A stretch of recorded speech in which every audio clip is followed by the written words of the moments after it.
I never imagined my marriage would unravel so abruptly, or so painfully. For years, I was convinced we had something strong, something unshakable.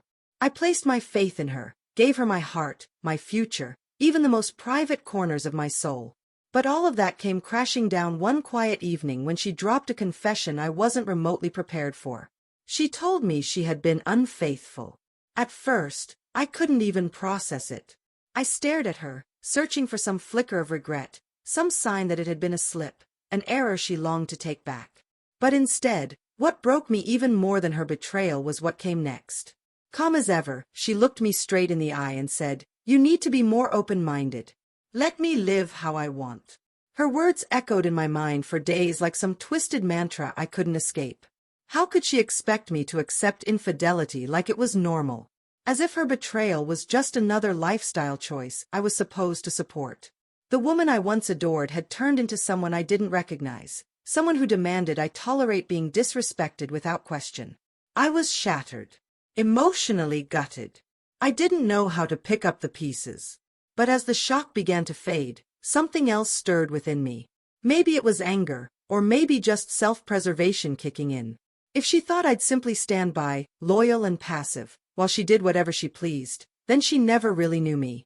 Maybe it was time I stopped being the man she assumed would never fight back.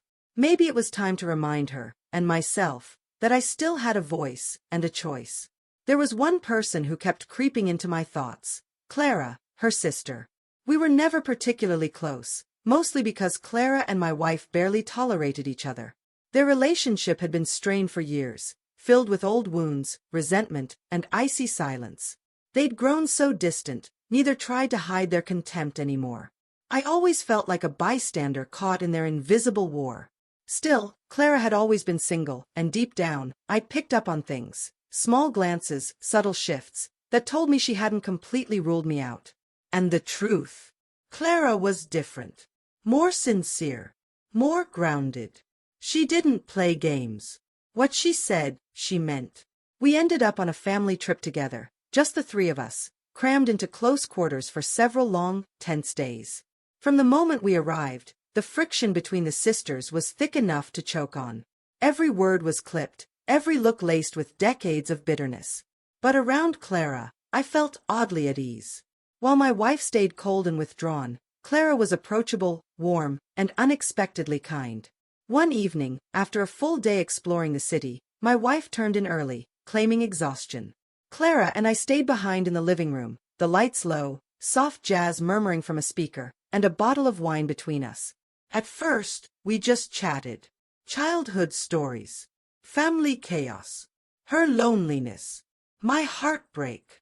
The kind of raw, vulnerable conversation most people avoid, but we didn't. As the hours slipped by, something changed. The laughter became quieter, the spaces between words more loaded. When our eyes locked, something passed between us. A pull.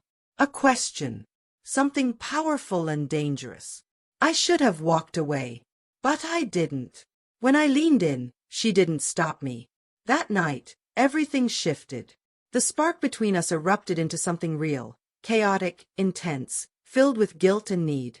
But for the first time in months, I felt human again. Wanted. Respected. Understood. Clara saw me, not as a burden or an inconvenience, but as a man worth caring for. Word spread faster than I'd anticipated. My wife exploded when she found out.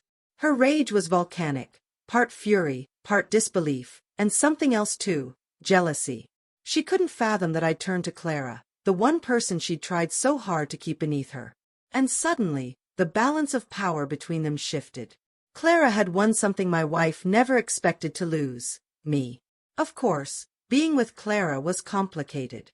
We kept it secret for a while, ducking the fallout we both knew was coming. Every whispered meeting, every stolen moment was both thrilling and terrifying. But in those moments, I rediscovered myself. I was no longer the man who silently endured betrayal. I was choosing something, someone, on my own terms. By the time we returned home, things were unbearable.